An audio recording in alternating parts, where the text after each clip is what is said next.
នៃរដ្ឋតិចសាសរបស់សហរដ្ឋអាមេរិកតិចសាសគឺជារដ្ឋដែលមានប្រជាជនច្រើនជាងគេនៅក្នុងតំបន់ពីកាន់ត្បូងនៃសហរដ្ឋអាមេរិកជាទូទៅគេដឹងថាតិចសាសគឺជារដ្ឋទី28របស់សហរដ្ឋអាមេរិកដែលបច្ចុប្បន្នមានចំនួន50រដ្ឋប៉ុន្តែមិនសូវមានអ្នកដឹងទេថាតិចសាសក៏ធ្លាប់ជាសាធារណរដ្ឋឬប្រទេសឯករាជ្យមួយផងដែរក្នុងវីដេអូនេះសូមលើកយកប្រវត្តិនៃរដ្ឋតិចសាសដែលជារដ្ឋដែលធ្លាប់ជាប្រទេសឯករាជ្យមួយដ៏ធំមួយយកទៅជូនដល់ប្រិយមិត្តទស្សនាចូលថាមានប្រវត្តិយ៉ាងណាខ្លះសូមជឿតាមបានទាំងអស់នៅក្នុងសម័យអាណានិគមនិយមអឺរ៉ុបចក្រភពអេស្ប៉ាញគឺជាប្រទេសដំបូងគេដែលបានកាន់កាប់គ្រប់គ្រងទឹកដីតិចសាសនេះដោយបានចូលទៅគ្រប់គ្រងនៅក្នុងឆ្នាំ1716ហើយក៏បានបង្កើតទីក្រុងមួយមានឈ្មោះថាសិនអាន់តូនីបន្ទាប់មកបារាំងដែលកំពុងគ្រប់គ្រងទឹកដីលូវីសៀណាក៏បានដណ្ដើមយកតិចសាសពីអេស្ប៉ាញក្រោយមកក៏ទទួលបានជ័យជំនះនៅក្នុងសង្គ្រាមឯករាជ្យមួយ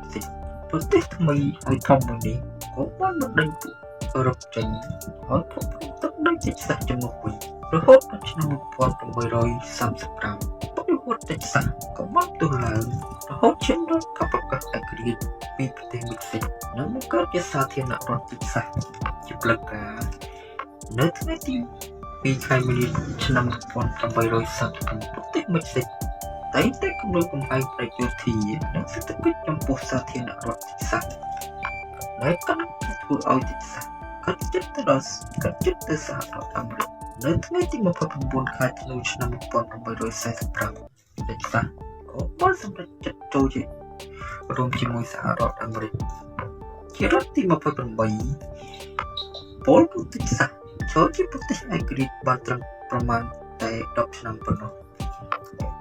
ការបញ្ចូលរដ្ឋនេះក៏បាននាំទៅដល់សង្គ្រាមមិចស៊ីកអាមេរិកនៅក្នុងឆ្នាំ1846ផងដែរគួរជំរាបថាបច្ចុប្បន្នរដ្ឋតិចសាសមានព្រំប្រទល់ខាងកើតឈប់ជារដ្ឋ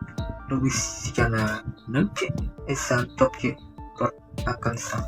និងភាគខាងជើងនេះឈប់ជារដ្ឋអូក្លាហូម៉ានៅភាគពីយប់និងខាងលិចឈប់រដ្ឋញូមិចនិងនៅភាគនិរតីនិងខាងត្បូងជាប់ជាមួយនឹងប្រទេសមិចស៊ីករដ្ឋតិចសាសក៏ធ្លាប់ជាប់នឹងជួរសមុទ្រមិចស៊ីកណាគ្នាផងដែរដោយគ្រប់រដូវដូចតែដីប្រមាណ6,96,660 គីឡូម៉ែត្រក្រឡានិងមានប្រជាជនជាង30លាននាក់គិតត្រឹមឆ្នាំ2023ហើយវាជារដ្ឋធំជាងគេទី2ទាំង1000និងចំនួនប្រជាជនផងដែរ